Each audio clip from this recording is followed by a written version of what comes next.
What do you call a champion who battles demons on their own turf and still walks out victorious? Sounds like a wild boast, doesn't it? Except it isn't. It's the tale of Lord Kaldor Draigo. In the grim darkness of the far future, there are hard-bitten warriors, there are legends, and then there's Kaldor Draigo. This is the chronicle of a space marine so excessive in daring that even the worst nightmares of chaos flinch at his name. This is the man who literally carved a Daemon Primarch's heart from its chest, torched Nurgle's plague garden to make a statement, and has kept up a relentless one-man war inside the warp itself.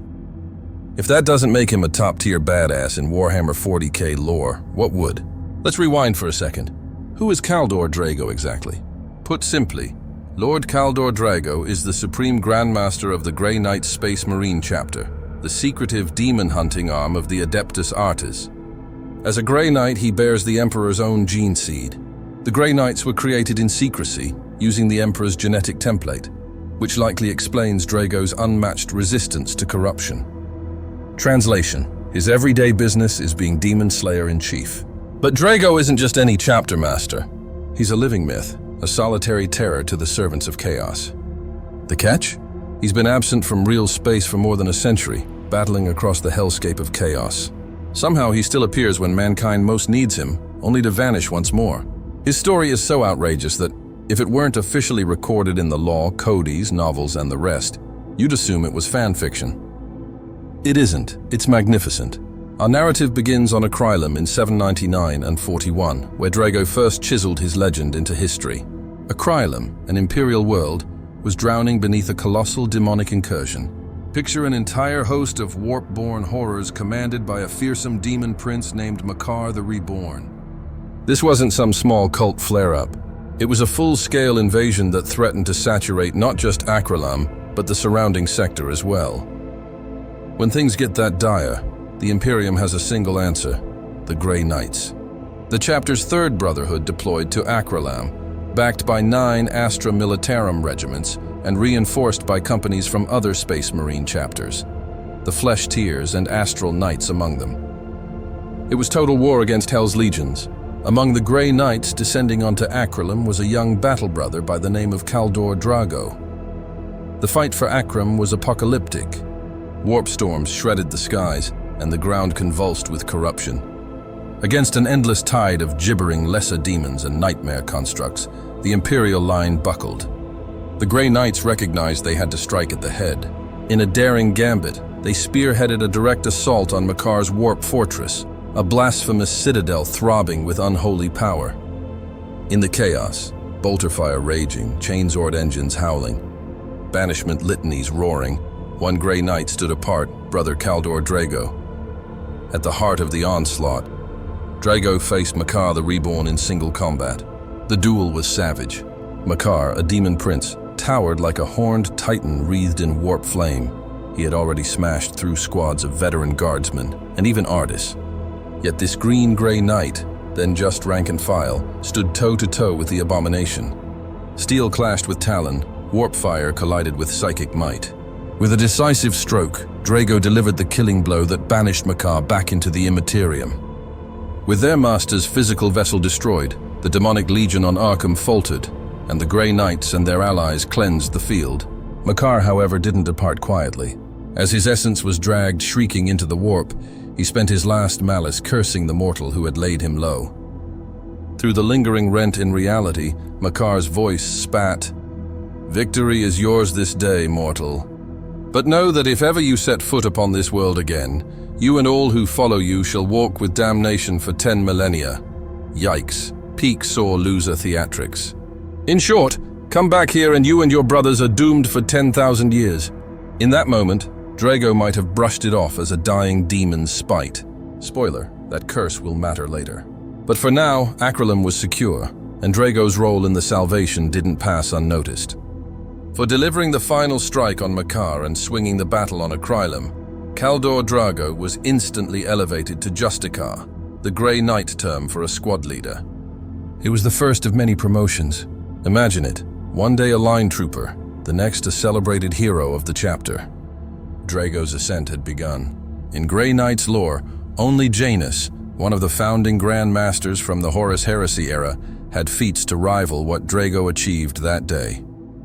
After Aquilim, the veterans took notice. Rumors swirled that the Emperor had greater designs for him. Across the next 2 centuries, Draigo served the Emperor and Titan, the Grey Knight's homeworld, with unbending excellence.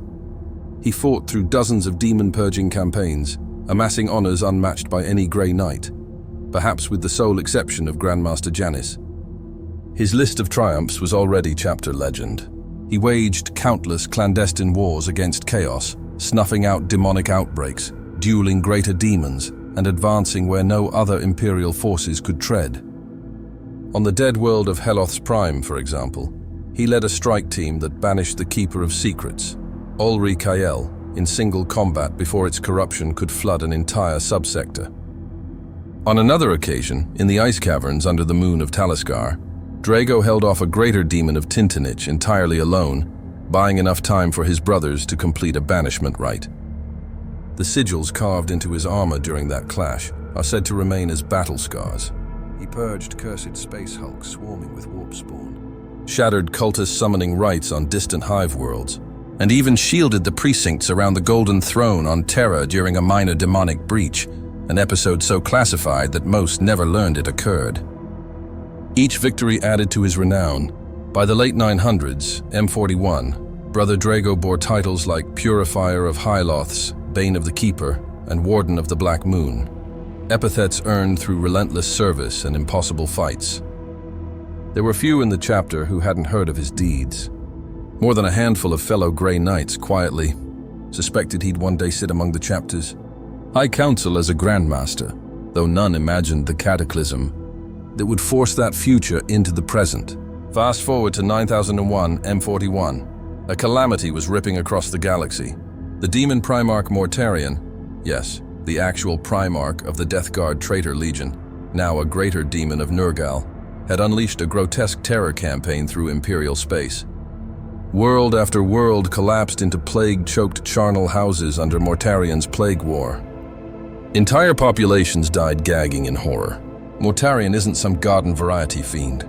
He's a fallen son of the Emperor, a terror made flesh. Picture the inevitability of death given form. A towering figure in rusted armor, scythe in hand, wrapped in clouds of flies and venomous fog. Whole armies wither in his shadow.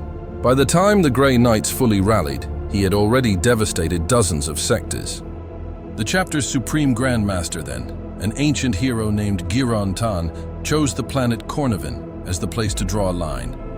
As many Grey Knights as could be mustered converged there to meet Mortarion and his pestilent hosts, a commitment that made the battle essentially do or die. Draigo, by now a hardened veteran, possibly a Brotherhood captain, was among those deployed to Cornavin. The Battle of Cornavin was vicious even by 40K standards. Mortarion didn't arrive alone. He marched with Death Guard Chaos Space Marines, swarms of demon engines, and Nurgle-spawned abominations. Under his influence, the world itself turned toxic. Crops withered, rivers curdled into sludge, the air became poison. The Grey Knights, blessedly immune to disease, speared the defense, bolstered by whatever Imperial forces were still standing. It was uphill every step. When Mortarion personally strode onto the field, a plague angel advancing through shell bursts and tracer fire, even Grey Knight Psychic might bend beneath the suffocating pall he exuded. In the thick of it, the venerable Supreme Grandmaster, Gironitan confronted Mortarion directly, hoping a Grandmaster's will could at least banish or stall the Daemon Primarch. It was heroism of the highest order, but Mortarion was beyond monstrous. In a grim duel, Mortarion cut down Grandmaster Gironitan, slaying him before his stunned brothers. With their master fallen, the Grey Knights reeled and withdrew to their stronghold on Cornavin. The crisis was absolute. A Daemon Primarch rampaging, Grey Knights dying by the score, and their Supreme Grandam's body cooling on the field. In that midnight moment, fate, or perhaps the Emperor's hand, intervened. Across the psychic lattice shared by all Grey Knights, a decision was made in heartbeats. The chapter needed a new Supreme Grandmaster immediately, someone to rally them and reverse the tide. The surviving Grandmasters, each leading a brotherhood, convened a lightning-fast psychic council. Their unanimous choice, Kaldor Draigo. Promoting a leader mid-battle might seem reckless, but Draigo's ledger of miracles and sheer force of will made him the obvious pick. On the spot, in the carnage of Cornovan, Kaldor Draigo became Supreme Grandmaster of the Grey Knights. With that mantle came a potent cipher. Through their communion, the Grandmasters psychically conveyed to Draigo Mortarian's true name. In Warhammer lore, a true name grants enormous leverage over a demon, its primordial identifier, a key to bind or break it. Mortarians, as a Daemon Primarch, lay buried deep within the warp. The Grey Knight archives held that it was the name the Emperor intended for Mortarion before his fall, never spoken aloud until that day. Armed with this forbidden thread and ablaze with righteous fury, Draigo steeled himself for what came next. Newly anointed and now holding the chapter's deadliest secret, Supreme Grandmaster Draigo rallied a Grey Knight spearhead and counterattacked. They would not let Geronitin's sacrifice be for nothing. Cutting through pestilent ranks, Draigo carved toward Mortarion's position. First came the Death Shroud, Mortarion's elite, towering Terminator-armored wardens, so bound to him they share his toxic life force. Draigo and his warriors crashed into them. One by one he felled them, his Titan Zord, a master-wrought force blade, ripping through bloated plate and corrupted flesh. Poison clouds swirled. Still Draigo pressed on. Nothing would bar his path. At last he found Mortarion amid ruin and stinking fog. Even for an Aris as formidable as Draigo, a Daemon Primarch is no simple foe. Mortarion loomed, silence poised to cleave a tank in one lazy swing. His nearness radiated sickness.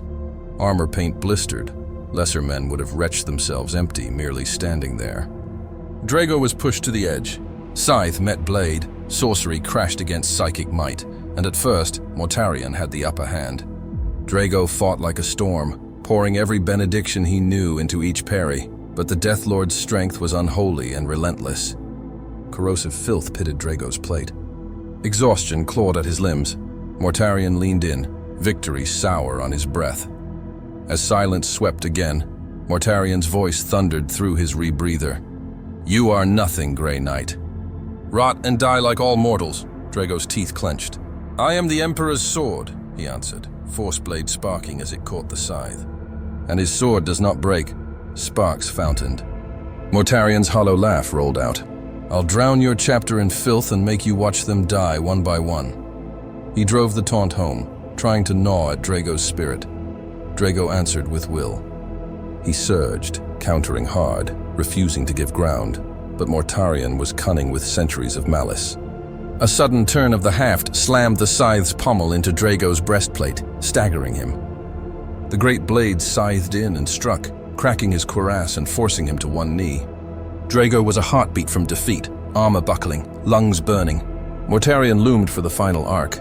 The Daemon Primarchs' spectral green eyes glittered with triumph behind the mask. Two Grandmasters in one battle, why not? Draigo was not finished. In that razor-thin instant, he dredged up the last of his strength and his psychic core.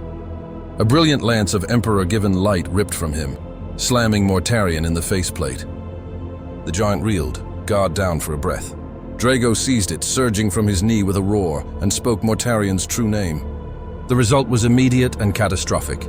Empowered by faith and channeled wrath, the name struck like a lightning edict. Reality itself shoved back against Mortarion's blasphemy. The Daemon Primarch, this ancient engine of rot, froze, then fractured. Corrupted flesh cracked and burst in a white flare, unable to withstand the authority of its true designation. Draigo stepped through the psychic backwash and poisonous haze to the collapsing hulk. In absolute dominance, he reached into the sundered chest and tore free Mortarion's diseased, still thudding heart. Remembering the fallen Giranotan, he took his combat blade and carved Giranotan's name deep into the rotten flesh. One final insult from the Grey Knights to the butcher of their master. Metal, right? Mortarion's spirit, unbodied and shrieking, was hurled back into the warp, humiliated, scored in body and pride. To say he took it personally undersells it. With Mortarion's shell obliterated and their dread commander banished to the Immaterium, the chaos ranks on Cornovan unraveled. Leaderless demons were cut down or cast out as the Grey Knights rallied. Doom became a thunderous imperial victory, on the edge of annihilation, turned by Draigo's audacity. When the Battle of Cornovan ended, triumph replaced despair in the span of seconds. Yet the defeat festered in Mortarian's soul as his essence crawled to Nurgle's realm to heal. He swore undying vengeance on Kaldor Draigo, nursing the carved insult and promising to end him. For the Grey Knights, Cornovan was a bittersweet win. In the hush after the guns, survivors gathered around their new Supreme Grandmaster, exultant and mourning in the same breath. The air stank of charred corruption, fading warp storms threw weird lights across shattered stone. Draigo, bruised and lacquered in demon ichor, still held the remnants of Mortarian's heart in one gauntleted hand. He had also recovered Grandmaster Giron's Rosarius from his mentor's remains. Grey Knights don't cheer. They kneeled in respect around Draigo amid the ruins. In that quiet, everyone understood a new chapter had opened on Cornav's plague-ridden ground. Drawing breath through fatigue, Draigo stood straight and issued orders. Gather the fallen, especially Giron's body, to receive proper rites on Titan. With cool precision, he organized the cleanup and withdrawal, as though banishing a Daemon Primarch were just another hard day. No pomp, no speeches, duty. Soon after, the Grey Knights left Cornovan with their dead, and the knowledge they'd witnessed a legend's ascension. The annals mark Cornovan as both great victory and grave loss. The day a Grandmaster fell and another rose in fire. The tale of Draigo felling Mortarian streaked through the chapter as fast as secret lore ever does. It earned its own entry in Imperial records. A short chronicle titled Mortarian's Heart dramatizes the duel. In a single stroke, Draigo staked his claim as perhaps the greatest demon slayer alive. He'd climbed from battle brother to chapter master in one battle by doing the impossible. From then on, the Grey Knights answered to Lord Kaldor Draigo, a hero whose exploits already read like myth. After Cornovan, Draigo fully shouldered the mantle of Supreme Grandmaster, inheriting the chapter's greatest duties and darker confidences.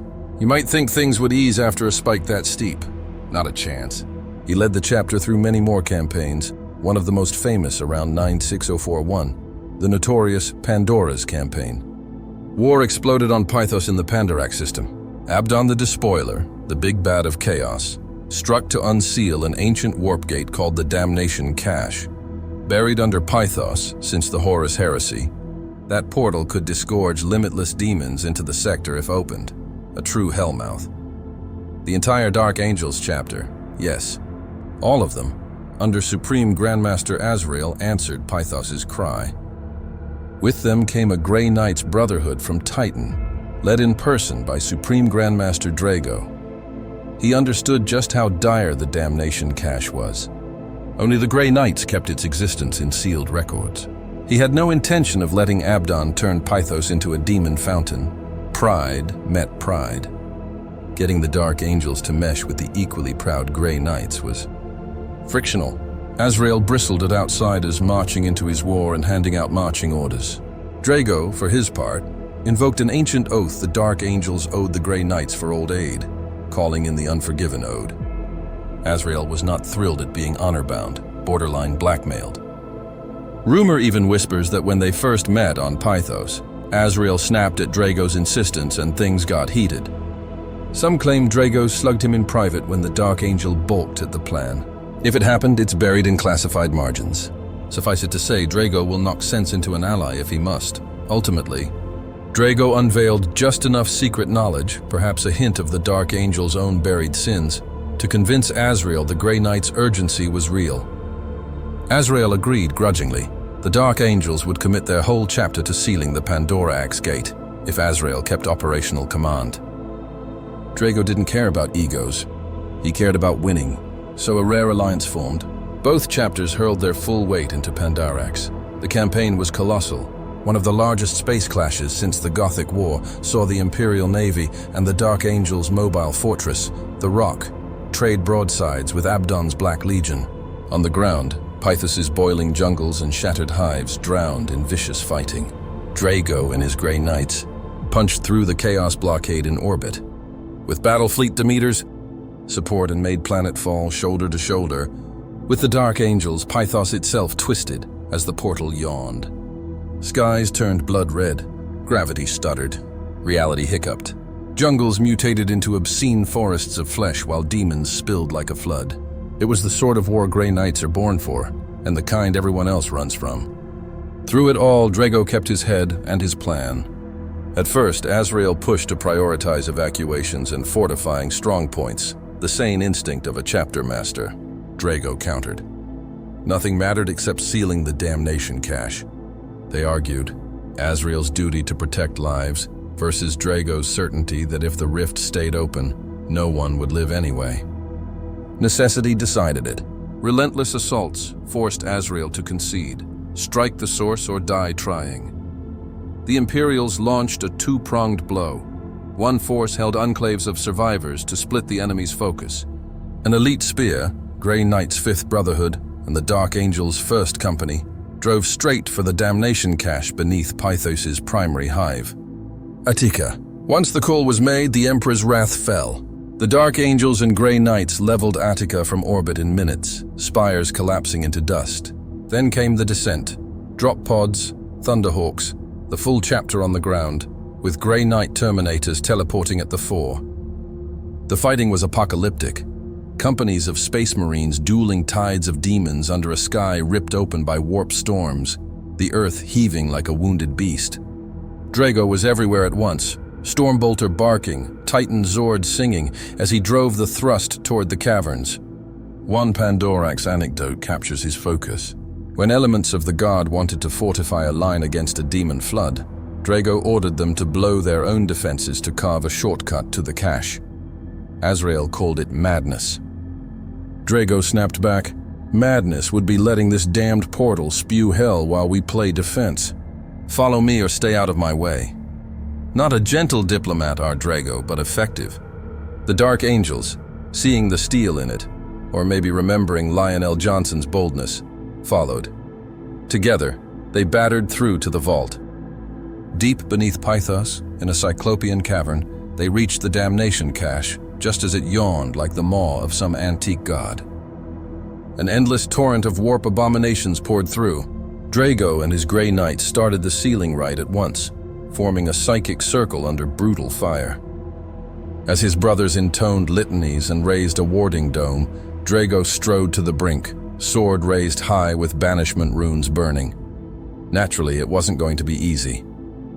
A hulking demon prince of Nurgle, Jian Lo, had orders from Abdon to guard the rift. All pustules, tentacles, and rot, Jian Lo ambushed Draigo mid-ritual, and in a sly play, teleported itself and Draigo high into orbit above Pythos, into the frozen void. The demon gambled that without air, Draigo couldn't speak a true name or coordinate with his kin, and maybe he'd just suffocate. Clever enough, no air, no words. Suddenly, they were locked in a silent, zero-G duel, wheeling among debris and starlight. A normal man would be dead in heartbeats. Draigo's tactical dreadnought suit was sealed, and he trained for Void War. Genlo lunged in silence, jaws gaping, claws scything as planetary gravity tugged at them.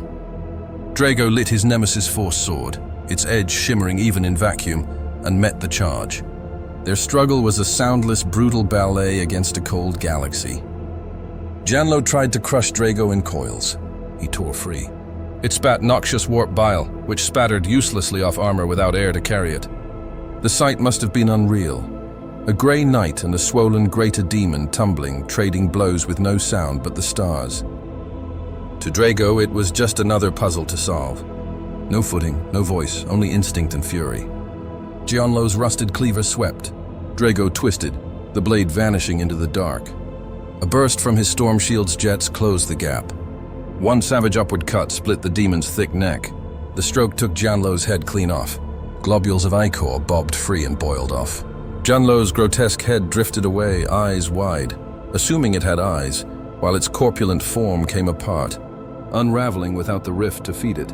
Threat neutralized.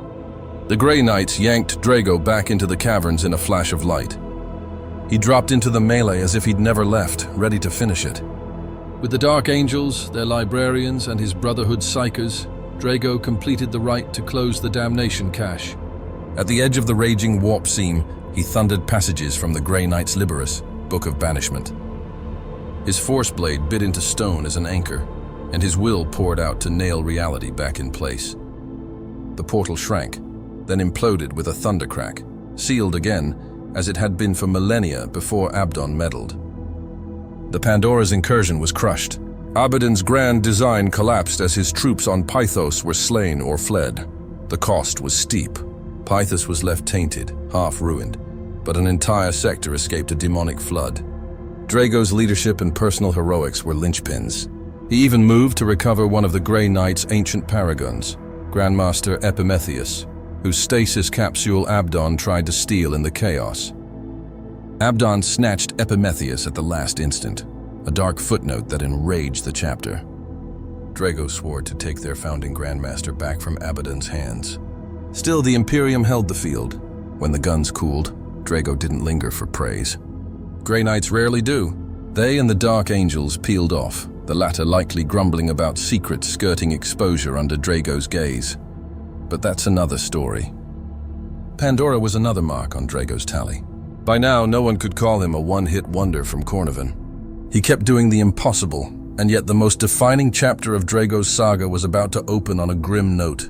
Remember Makar's dying curse on Akrilum? 200 years after Draigo first banished him, 999 M41 to the day, a desperate astropathic cry reached Titan.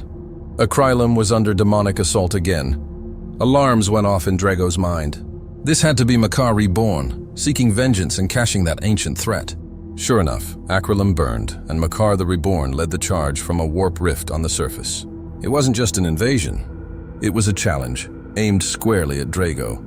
The curse promised that if Draigo set foot on Akrilum with his brothers, doom would claim them all. He would not risk his chapter's souls, so Draigo made his fateful choice. He would go alone. He forbade any Grey Knight from accompanying him. The burden of Makar's hex, he insisted, was his to carry. Imagine that weight. The chapter stood ready to march. Many would have gladly embraced damnation at his side. But a direct order from the Supreme Grandmaster is iron. With heavy hearts, they let him go. In Titan's halls, the prognosticars, those somber seers, watched as Draigo boarded a lone strike cruiser bound for Akural, perhaps never to return. You can see it, Draigo in gleaming Terminator plate, striding up the ramp alone while ranks of gray armor salute, the bay doors closing with finality. A suicide mission in all but name, unless you're Draigo, whose certainty said this was his fight to finish. When he reached Akrilum the second time, hell had settled in. The world crawled with demons.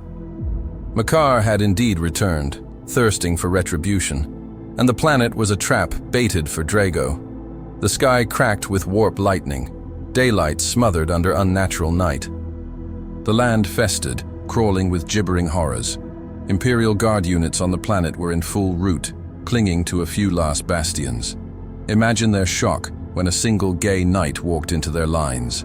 Draigo, grim and wordless, helmeted after all, joined the defense without fanfare. He told the stunned commanders nothing of the personal stakes. He was here to slay the invasion's master. They were to hold down the lesser fiends. His path was set. Find Makar and end it for good. Then Draigo did what he always does. He made the impossible look routine. During Akrilum's defense, he became an army of one. At Castle Gors, a citadel drowning in plague-bearers and undead traitors, Draigo unleashed his psychic arsenal in a single sweep. A wall of purifying flame roared forth, Emperor-blessed fire, pouring through corridors and killing grounds, incinerating demons and rotting husks alike. One heartbeat, the garrison teetered. The next, silver fire washed the enemy to ash. Guardsmen who saw it struggled for words. A few said it felt like the Emperor's own torch had descended. Being who they are, the Grey Knights ensured any witnesses were memory-checked or sworn to silence. They don't leave loose ends, but for a few minutes, those soldiers saw an angel of death in silver fight for them. Later, in the Tribber Valley, Imperial troops attempted a fighting withdrawal through a narrow pass with a horde snarling at their heels. It was going to be a massacre. Someone needed to hold the choke to buy time. Draigo volunteered to hold it alone. He told the Cadian commander to get his men out, and he held. 2 solar days. In that narrow throat, Draigo stood immovable while wave after wave broke on him. No rest, no respite. Lightning claws, fangs, warp fire, None of it budged him. Thanks to his stand, the guard escaped. Survivors of the 912th Caden later tried to put it into words. A lone silver knight in the bottleneck, never flinching, never slowing, stacking demon bodies into a wall before they finally evaporated. By the time the last guardsman slipped away and he chose to fall back, he'd slain an uncountable tide. Not a single demon passed. Naturally, the Ordo Malios trimmed any tales of an artist accomplishing that, but among those troopers, he's remembered in hushed tones as the Silver Angel of Treberin. At last, Draigo cut his way to the heart of the incursion, a warp rift crowning a mountain called Shadow Peak. There waited Makar the Reborn, feeding the invasion with foul energies. The rematch was set. Picture it, a wind-scoured summit under a boiling violet sky, a gaping warp wound tearing reality behind a towering demon prince, the same fiend who had cursed Draigo centuries earlier. Lesser demons capered and screeched but held their distance.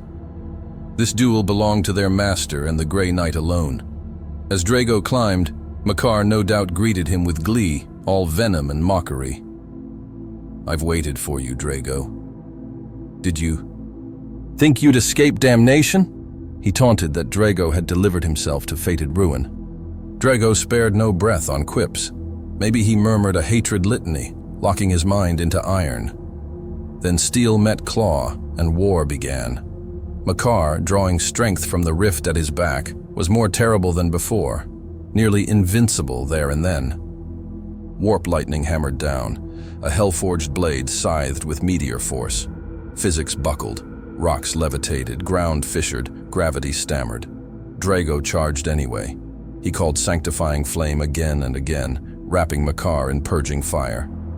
Each time the demon roared, the flesh charred, and then laughed as wounds closed almost instantly. Still, Draigo pressed, strike after strike, prayer after prayer. Makar's massive swings, sword, claw, whatever abomination he wielded, slammed into Draigo's guard, numbing arms, cracking ceramite. Sorcerous blasts could have melted plate. Draigo endured on will alone, armor scorched and smoking. Makar flung insults, calling him weak, cursed, doomed, pecking at his resolve. Draigo's soul stayed citadel strong. They battled on the lip of the roaring rift.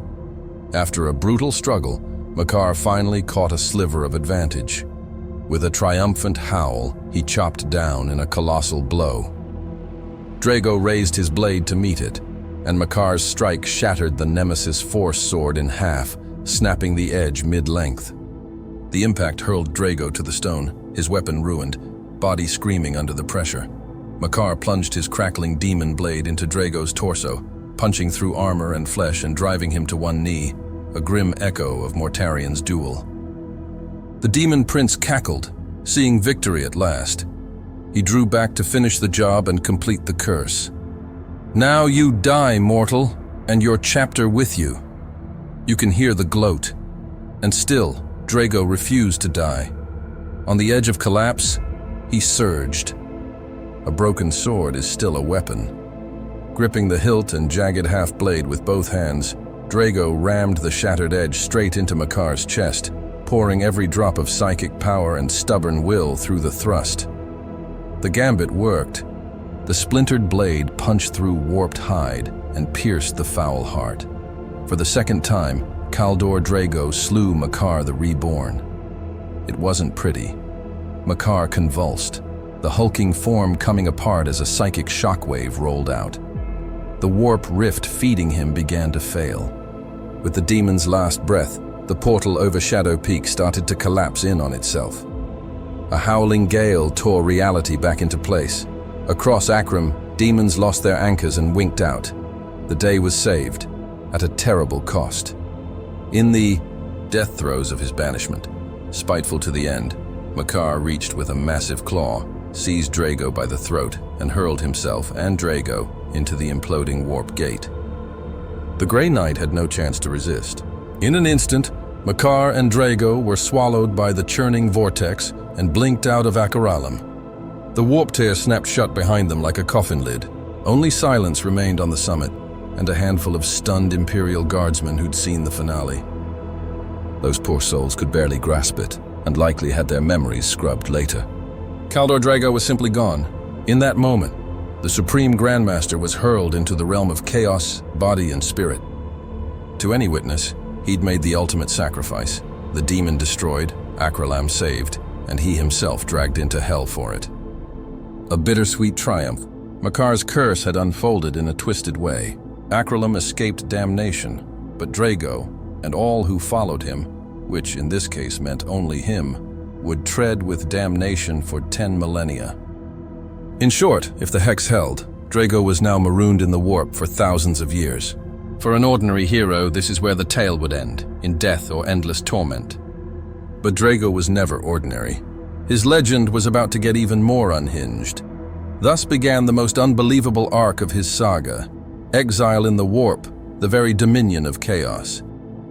By the Emperor's grace, there's no kinder explanation, Draigo survived being dragged bodily into the Immaterium. To frame it properly, the warp isn't just another plane.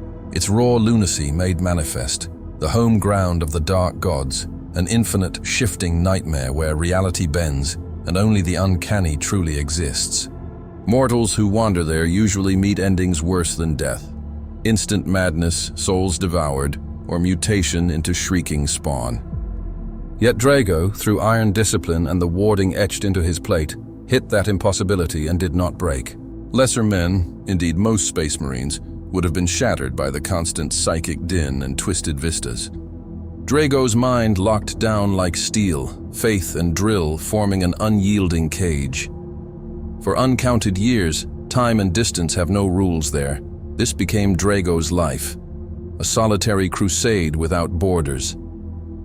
He crossed nightmare lands, ambushed by fiends at every turn. Demons of all kinds, from chittering Nurglings to towering bloodletters, swarmed him, seeking either to rip him apart or woo him into service. Lesser things whispered baited promises, release, power, a way out, if only he'd bow to chaos. He outlasted them all. Every temptation failed. Every lesser predator that lunged was cut down. The warp itself turned into his battlefield. A grind of skirmishes and traps answered with blade and will. To grasp the scale of Draigo's situation, picture a vision torn from a fever dream, a barren expanse in the warp where the ground is a carpet of skulls and the heavens whirl with hysterical, kaleidoscopic clouds. Out of red haze, a tide of bloodletters thunders forward, hundreds of snarling, corn-spawned killers with hell blades raised, shrieking for slaughter. Standing alone to meet them, Kaldor Draigo. He doesn't turn. He doesn't even blink. He braces behind his storm shield and intones a battle psalm as the tide breaks against him. What follows is straight butcher's work. The first bloodletter leaps. Draigo's timing splits it from crown to groin. A pack tries to flank. He calls a lance of psychic lightning that blasts them to sizzling chunks. They pile onto him with claws and blades. His aegis holds, and his sword scythes left and right. One skull caves under his shield.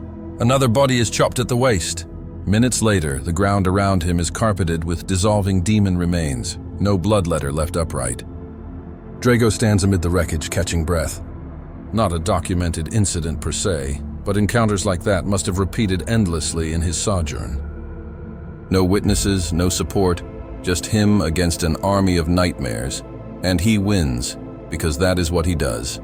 The tales of Draigo's deeds within the warp sound like pure fable, and yet they're canon. In time, he cut a path of ruin through each dark god's realm, performing feats that strain belief. In the Dominion of K, he climbed the jagged spires of the Blood God's territory to reach the infamous Blood Falls, where ages of gore from Khorne's fallen champions pour in a crimson cataract. There, Karvoth, a great bloodthirster among Khorne's fiercest greater demons, barred his way. A duel of titans raged atop that waterfall. The winged behemoth bellowed, "Blood for the Blood God," and charged, axe raised, its wings blotting the burning sky. Draigo took the charge head-on. In a monumental clash, he slew the bloodthirst Karvoth, one-on-one, beheading the brute and casting its carcass over the endless falls, proving even Khorne's mightiest could fall. As if slaying a greater demon on home turf weren't enough, Draigo seized Karvoth's colossal battle axe and purged the taint with a burst of holy psychic fire, melting it to slag, then used the molten mass to reforge his broken blade. Remember, his nemesis sword had shattered against Makar. Now he had the ore to rebuild. Right there at the Blood Falls, he recast a new weapon from a bloodthirst's axe, Emperor Blessed Flames, cleansing and shaping the metal. The result is the sword he carries to this day, often called the Titan Sword, a master-wrought edge quenched in a greater demon's essence. If that's not an epic upgrade, what is? He moved on deeper into the whirl. In Nurgle's domain, the Plague God's garden sprawled, a grotesque jungle of rot, where every trunk wept pus, and the air was soup-thick with spores. The ground sucked at his boots, alive with demonic vermin. Draigo elected to do some landscaping. He summoned silvery, purifying fire, Emperor-gifted flame, and set the garden alight. He literally torched Nurgle's grove. These flames were no ordinary burn. They were saturated with Draigo's hatred of chaos and seared with holy potency. Acres went up, sticky, bloated trees and carnivorous vines cooked to charcoal. For a long while after, winds there carried the reek of burned corruption instead of mildew, a small gift to Grandfather Nurgle. Naturally, that outrage drew a gargantuan, great unclean one from a boiling pit, bellowing fury at the desecration. Imagine a mountain of pustule-choked flesh draped in flies, swinging a cleaver the size of a tank. That's your foe. The brute aimed to squash Draigo and smother the blaze in one blow. The titanic blade crashed down. Draigo rolled aside, no small feat in Terminator plate, and the cleaver sank into muck, hurling filth and splintered demon trees. He darted in and carved the monster's ankle. The howl was more insulted than injured, and a claw swept for him. Draigo vaulted onto the limb as it passed, sprinted up that bloated torso. Yes, ran up the side of a giant, and drove his blade into the thing's rancid heart, or whatever passes for one in that sludge. Bile geysered from the wound. With a last wet groan, not possible, the great unclean one toppled, crushing burning flora beneath its bulk. Draigo sprang clear as the carcass sloughed into toxic soup, adjusted his grip on Titanord, and strode on through the smoking garden, leaving an irate plague god behind. One imagines Nurgle scratching at a mushroom-capped pate, sighing, "Oh dear, my lovely garden."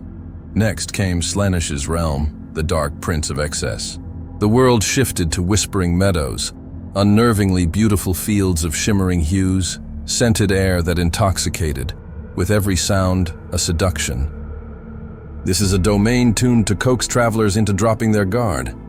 Waiting for him were 6 demonic courtesans, the 6 sisters, Slaaneish's handmaidens, 6 elite demonettes embodying lethal beauty and temptation. They drifted toward him with entrancing grace, promising everything a mortal heart could want. Endless glory, dominion over foes, sumptuous pleasures, forbidden knowledge, each voice tailored to a different hunger. But Draigo's soul would not bend. The sisters' bait slid off his spirit. Grey Knights are Psyker monks hardened to fanatic purity. Draigo is their exemplar. One demonette supposedly breathed, "We can give you your heart's desire, mighty one. Your lost brothers restored, your burdens lifted.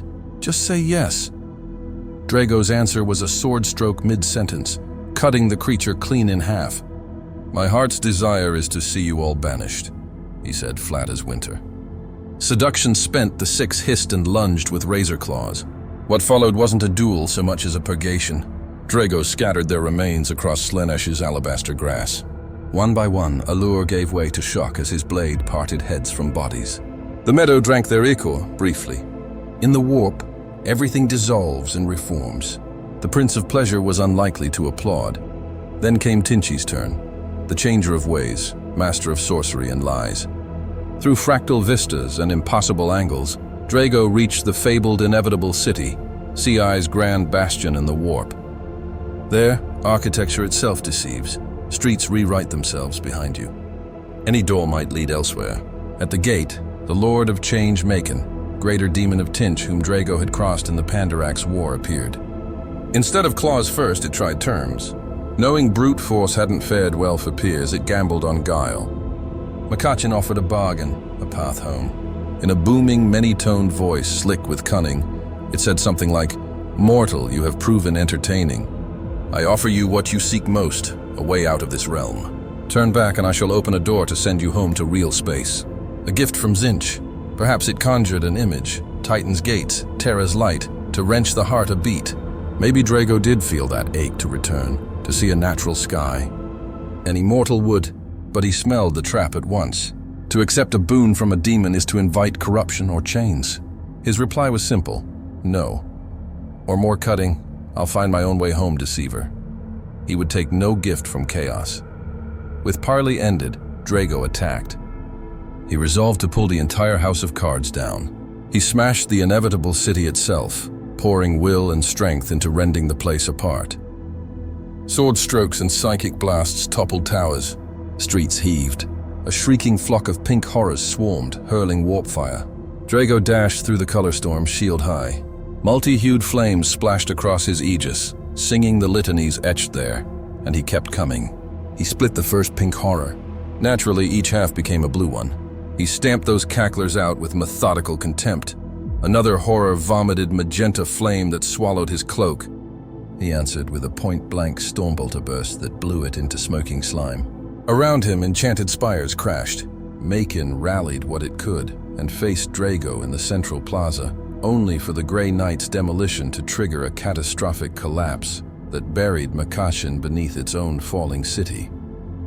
With a final hammering blow, pommeling his sword into the flagstones, Draigo willed the inevitable city to finish dying. The citadel of sorcery fell, brick by shattering brick, entombing the remnants and trapping the greater demon under rubble. When the dust cleared, Draigo stood alone amid a ruin. He had literally razed Tzeentch's proud stronghold to the ground, leaving the Changer scalded and quite literally buried under the refusal to play by its rules. Hard to get more baller than stomping into the crystal labyrinth and smashing its biggest crystal. If you're thinking, this is absurd, how could one mortal do all this? You're not alone. Even the dark gods balked. Eventually, demons stopped hunting him unless they were utterly confident or suicidal. He'd culled so many that only the most battle-hungry, K's blood-crazed, came looking for a chance at glory. The ruinous powers were livid and incredulous that something as mundane as a human, albeit a superhuman knight burning with the Emperor's soul fire, could roam their backyards untainted and unbroken. It was a fresh impossibility in a dimension built from the impossible. One can almost hear the gods pitch a collective fit. This isn't how it's supposed to work. They tried the full catalog, temptations, snares, hosts, and he kept marching, immune to their worst. Granted, Draigo couldn't kill anything forever in the warp. Demons he butchered Reeknit. Nurgle's garden surely sprouted anew. Tzeentch's city reassembled because, well, sorcery. He couldn't end chaos on its home pitch. That's beyond even him. But the converse was true. They couldn't end him, couldn't stain him, couldn't break his will. He became a constant splinter in their paw, an anomaly no prophecy had budgeted for. They loathed it. Only the most enraged or glory-drunk still came at him, mostly Khornes, but none prevailed. You can almost imagine the four powers convening to complain about Draigo. Khorne roaring on the brass throne, demanding to know how a lone mortal slew a favorite bloodthirst and stole its axe. Nurgle grumbling while replanting a scorched grove, muttering that Draigo will tire eventually. Wishful thinking. Slaanesh seething over 6 handmade Idens reduced to ribbons, vowing subtler snares. And Tzeentch, equal parts piqued and fascinated, plotting a million knotty schemes for some distant reckoning. Hilarious, if you think about it. Beings of near limitless might wrong-footed by one relentless super soldier. If that doesn't spell total badass, nothing does. To be clear, for all Draigo's momentum, the situation was a stalemate. He couldn't be permanently slain or stained there, true, but he also couldn't win final victory. Every greater demon he felled reformed. Every realm he burned healed. The warp is boundless and deranged. One man, however formidable, can't end it on its own ground.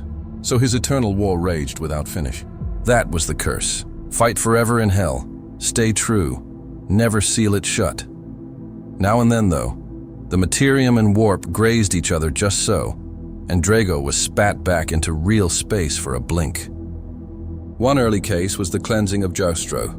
On the world of Joster, a deranged heretic, the prophet of Jostro, struck a pact with a powerful demon, Nikari, a notorious keeper of secrets, and together they half-dragged a slice of the warp into reality. A localized rift, courtesy of a lunatic ritual. That accident had an extra effect. It tugged Draigo out with it. One heartbeat, he was trudging a demon-haunted wasteland. The next, he stepped through a tear onto a true planet beneath a true sky. A Grey Knight's brotherhood had already made for Ystero to break Inkari's horde. Imagine their shock when, in the hottest press, a lone figure in battle-worn Grey Knight plate strode from a warp rent at their flank. Some surely thought hallucination or trick, but as he laid into the enemy beside them, wielding a blade none recognized, radiating dread and sanctity alike, the realization dawned. The legend himself, Lord Draigo, had returned. By then, decades had passed since his vanishing. To Draigo, it might have been eons, or an eye blink. Time writhes in the warp. He knew none of the brothers on the field. They knew him only from oils and legends. But Grey Knights don't gawk. They fought side by side like it was business as usual. Draigo had slipped out of joint with time as well as place. Those on Ystero were later generations. Even so, they accepted him at once as their supreme grandmaster. How could they not? Together, they banished Nikari and butchered the prophet, slamming the door on that world. A hard-won victory, hastened by his sudden arrival. One can only guess the quiet joy those knights felt. Swinging blades with the chapter master thought lost. They surely asked him to come back to Titan. The curse had other plans. As soon as the Ystero rift sealed and the field quieted, the same metaphysical tether that had yanked him out dragged him back. The gate shut. Draigo faded from the materium again. The pattern repeated, again and again across the years. A fleeting return at the flashpoint of an incursion or vortex, a swift victory, and then the pull back into the storm. Every so often, when a major warp incursion or warp vortex event occurred, Draigo would be hurled into real space without warning, to the shock of whatever Grey Knights or Imperial forces happened to be there. He might fight beside his astonished brothers for hours, days, even weeks, only to slip away again the moment the warped tier closed or the engagement ended. It's equal parts uplifting and tragic. He arrives like a savior precisely when needed, and yet cannot remain. Some Grey Knights began to treat these moments as miracles, as flickers of the Emperor's grace in the blackest nights. Picture a hard-pressed squad of Grey Knights with their backs to a wall, a greater demon bearing down, and then Draigo steps through a warp rent, perhaps with a curt, "Need a hand." Or more in character, no words at all, just his blade already moving. If morale ever needed a jolt, that would do it. Naturally, official Imperial records of such incidents are sparse and thoroughly veiled. The Grey Knights don't broadcast that their chapter master is dimension hopping, but Ordo Malus whispers and sealed battle accounts leave no doubt. Draigo kept striking the Emperor's foes whenever the opportunity opened, even while, officially, lost in the war. It's difficult to fathom the iron of mind, body, and spirit required for this purgatory, an unending war on the dark gods with no final victory, no respite, and hope of freedom repeatedly flickering and dying. Lesser souls would break or lose themselves. Draigo never complained, never doubted. If anything, the ordeal tempered him further. He is the Grey Knight's unbreakable will made flesh. For all his impossible feats, Draigo is depicted as somber and spare with words when he does speak. There's no swagger, no theatrical monologues about his suffering. In those rare glimpses of his inner voice, such as the short tale Knight of Titan, there are hints he sometimes questions whether some fault of pride, or a design beyond his sight, set him on this path. Did carving Mortarian's heart provoke a cosmic enmity? Is he led by the Emperor's hand or pushed by a trick of chaos? Perhaps he entertains such thoughts while trudging across a silent, impossible wasteland between battles. But the instant duty calls, reflection is discarded. His resolve is absolute. He fights as long as his lungs draw air. Grey Knights who have traded words with him during those brief returns say he's steady, focused, not consumed by bitterness or melodrama. After one victory, a younger Grey Knight reportedly asked, "Grandmaster, are you not angered by being pulled back into the warp?" Draigo simply set a gauntleted hand on the brother's shoulder. Anger is for the weak. I have purpose, no self-pity, no railing at fate, only duty. Another witness, a high inquisitor, recorded in a private journal later excised by the Ordo Malus. She saw a single warrior turn back hell's tide, his eyes lit with the Emperor's fire. When she moved to thank him, he inclined his head and vanished in a crackle of empiric discharge. Whether flesh or phantasm, the sight rekindled hope. If such a guardian exists, perhaps humanity is not yet lost. Since the birth of the Great Rift, the vast warp storm that split the galaxy at the close of M41, ushering in Indomitus, Draigo's appearances have grown more frequent. The Psychotrix Maledictum shredded the veil between reality and the warp, loosening whatever chains bound him. Post Noctis Eterna, reports place Draigo in multiple war zones, sometimes galaxies apart in absurdly short intervals, implying time and distance barely touch him now. He may surge out of the warp in one theater, finish the business at hand, slip back, and reappear in some far-flung crusade soon after. From his perspective, Mortarion seems to function as a kind of lodestone. The prognostic on Titan suggests the hatred and rivalry fusing Draigo and Mortarion has braided their fates. Thus, when Mortarion stalked back into real space during the Plague Wars, sweeping the Death Guard across Ultramar and even crossing blades with Reboot Guilliman, the reborn Primarch of the Ultramarines, those upheavals tugged at Draigo, opening cracks through which he could return. Word is that whenever Mortarion unleashes some grand plague campaign, Draigo is not far behind, a silver avenger with a long memory. In M42, this pattern has played out more than once. Mortarion spreads rot, certain he's unchecked. Then Draigo arrives, sword singing, determined to replay Cornyn. They've clashed at least once since. Mortarion slipped away to foul other worlds, and both adversaries have only sharpened their art. The Grey Knights yearn for a true rematch, and many are certain it's only a matter of time now that both stride the same reality again. Meanwhile, Draigo has been rallying his chapter to face the new long night. After the Great Rift, he even manifested at Titan's Sanctum briefly, convening with the Grand Masters of each Grey Knight's Brotherhood to take counsel on the galaxy's condition. He saw clearly how dire it had become. Gillian had launched the Indomitus Crusade to steady the Imperium. Chaos erupted everywhere. Old enemies returned in force, Primarch Magnus and his 1,000 sons among them. It would take the full measure of the Grey Knights. In a meeting both momentous and secret, Draigo and the Inner Circle even weighed the Terminus Decree, the apocalyptic last resort directive left by the Emperor's regent, Malcador, to be invoked at the edge of annihilation. What it contains is unknown. Some whisper of a right to scour chaos at catastrophic cost. Others claim a final order to sacrifice the Emperor, or Titan itself, to deny chaos its prize. Whatever the truth, no Supreme Grandmaster has ever unleashed it. That Draigo would contemplate breaking that seal says much about the hour. In the end, they stayed their hands. Thank the Emperor, not yet.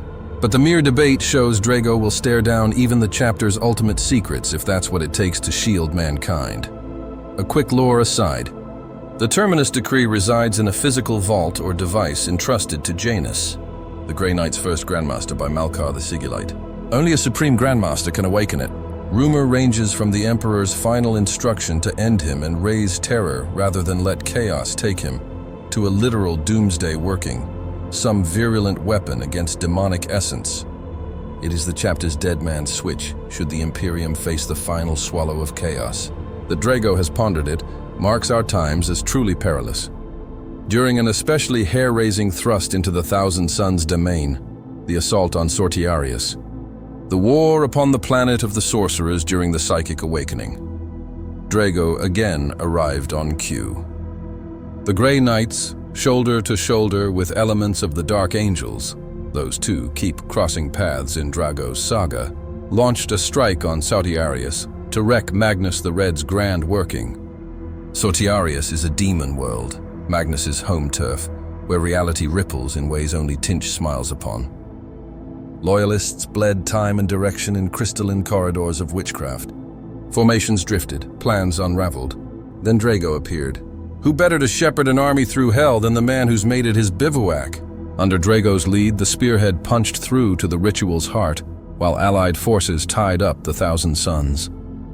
Draigo personally led the disruption, dueling Magnus's chosen, blunting spell after catastrophic spell.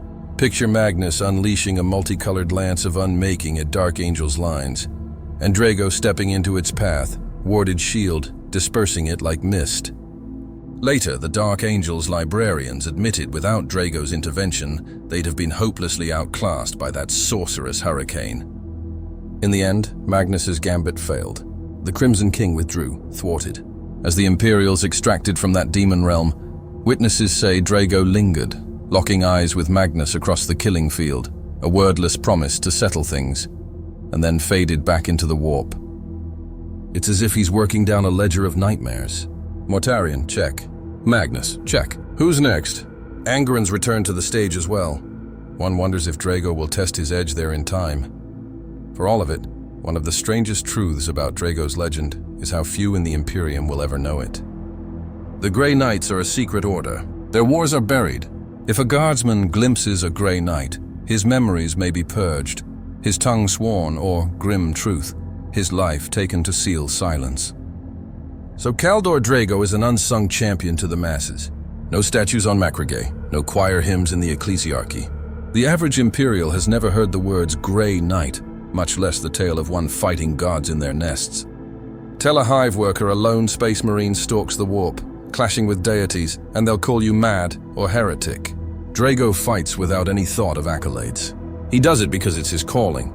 The only regular witnesses to many of his deeds are the ruinous powers themselves, and perhaps the Emperor's gaze from the Golden Throne on Titan. In the Grey Knight's fortress monastery, they keep faith that he will one day return to lead them without the warp, tugging him away. His armor and relics are maintained, ready for his homecoming. On record, he remains the active Supreme Grandmaster, merely unavailable. In the Hall of Champions, his name stands with the chapter's masters, and a candle burns unceasingly beneath it, a sign that his flame will one day light Titan in person. The chapter has not named a successor. In their eyes, Draigo remains Lord until his death is beyond doubt, Emperor forbid. Of course, they do not operate rudderless. In practice, the Brotherhood Grand Masters steer the Order day to day, yet they yield to Draigo the instant he manifests. Some argue that if he cannot break the curse soon, a formal successor must be appointed for the chapter's good. That conversation gathered steam after the Great Rift as demands multiplied. The fresh 10th edition Grey Knight's Codex, if we peek at meta, even implies a reluctant openness to naming a successor should Draigo's limbo drag on. It speaks volumes of their reverence that they waited this long. He vanished in 999 M41. We are years into M42. They will not replace the incorruptible legend lightly. Beyond Titan, high officials who know the deeper play regard Draigo as a living myth. Ordo Malos Inquisitors maintain files under the fiercest seals recounting his acts. One tale has Inquisitor Lord Hector Rex in private, calling Draigo's survival in the warp the clearest proof of the God Emperor's hand in our age. Even Roboute Guilliman, the returned Primarch, learned of Draigo's condition and was unsettled. Guilliman is a pragmatist. The notion that a space marine, one he technically outranks as regent, is waging a one-man crusade inside the warp is a lot. He reportedly asked the Grey Knight's Grandmaster whether Draigo could be retrieved to aid the Indomitus crusade. The answer? He shall return when the time is right? My lord. One imagines Guilliman nodding slowly. By the throne. It's madness, but so be it. For source chasers, these accounts are stitched from Codex entries and Black Library stories. The Grey Knight's 5th edition Codex went big on Draigo's history. That's where the Nurgle's Garden episode and kin are set out. Later codices, 7th, 8th, and beyond, reaffirmed. Black Library shorts like Mortarion's Heart by L.J. Goulding detail the Kornov battle and Kaldor Draigo. Night of Titan, 2013, gives a quiet scene of Draigo wandering the warp and doubting, then killing a bloodthirst like it's Tuesday. The novel Pandorax covers the Pandorax campaign with Draigo and Azrael. It's all canon, however unbelievable. Some fans, amused, call him Dragod, as if his armor were plot-blessed by divinity. Others grumble that the lore is extra. Love it or roll your eyes, Draigo's story lives in the books, brimming with rule of cool. Before closing, a rapid roll-up of the man's resume, only without bullets. Because the truth reads loud enough. As a relatively young Grey Knight on Acrolim, He banishes the demon Prince Makar and survives the dying curse that will chase him for centuries. In the Crucible of Kornoth, he's raised to Supreme Grandmaster mid-battle and brings down the Demon Primarch Mortarion, wielding the Primarch's true name to shatter him and carving his predecessor's name into Mortarion's heart for the insult remembered. He leads the Grey Knights and their allies at Pandorax, browbeating the proud Dark Angels into honoring an old oath and personally slaying a Nurgle demon prince in hard vacuum. He returns alone to Akrylum to meet the curse on his own terms, kills Makar again in a brutal rematch, and is dragged into the warp as the price. He survives within Chaos Domain for over a century and counting.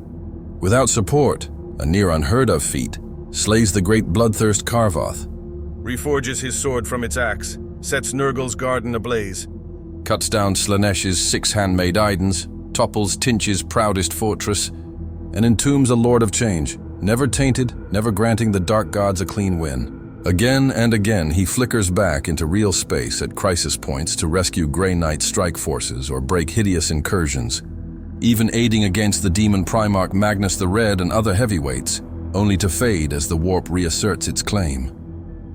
Through it all, he remains the chapter's inspirational, if largely absent, Supreme Grandmaster.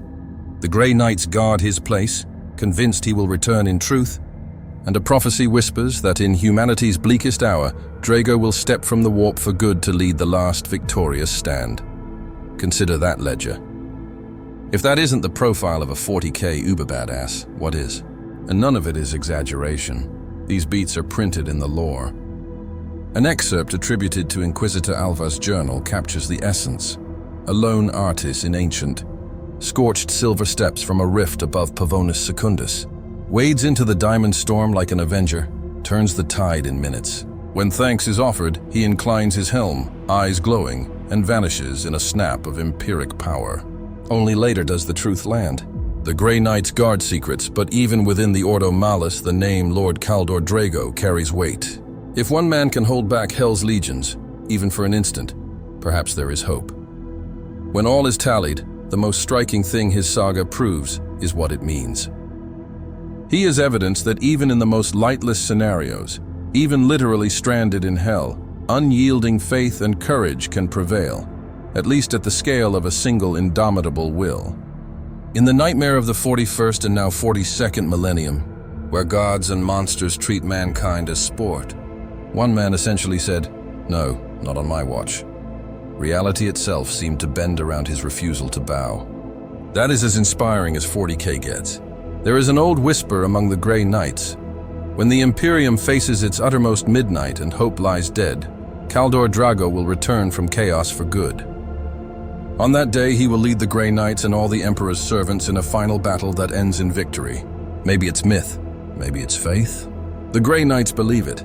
They see Draigo at the head of the last war, perhaps striding from a warp gate above Holy Terror itself as the legions pour in, planting the chapter's banner and turning a last stand into a triumph. So, is Kaldor Draigo the greatest badass in Warhammer 40? After hearing all of this, it's hard to argue otherwise. He has done what's usually reserved for demigods, and done it with stoic fury and a bit of flair. Who else redecorates Nurgle's lawn? Yes, his story bends the setting's usual rules, but that's precisely what makes it legendary. Whether you cheer or roll your eyes, Lord Draigo's saga is a testament to the Emperor's power expressed through an unbending human will. In the long night where unspeakable horrors reign, Kaldor Draigo stands as a solitary light. He is the incorruptible demon slayer, the eternal crusader, the scourge of chaos. So long as he fights, even the realm of chaos cannot claim a total victory. If that isn't badass, what is? Perhaps one day, in mankind's direst need, he will break his curse and stand again at his chapter's head in the mortal realm, turning the tide of the last battle. Until then, he wages war in the warp's shadow, so we may live in the light. Kaldor Draigo, the man, the myth, the legend, the supreme grandmaster of the Grey Knights, and quite possibly the greatest badass the 41st millennium and beyond will ever know. All